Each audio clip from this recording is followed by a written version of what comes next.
এই ভিডিওতে আমরা ডাব্লিউবিপি লেডি কনস্টেবল প্রিলিম 2020 সালে আসা লাভ ক্ষতি সংক্রান্ত একটি বেসিক সমস্যার সমাধান প্রায় মুখে মুখেই করব।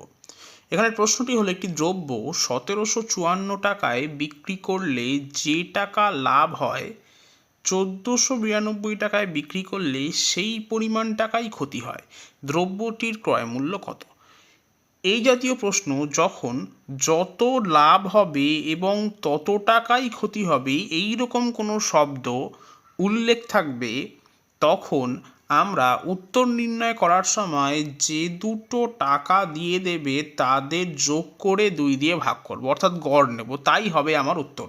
অর্থাৎ 1754 আর 1492কে যোগ করলে আমরা পাচ্ছি 3246, এবং একে যদি আমরা 2 দিয়ে ভাগ করি তাহলে আমরা পাবো 1623।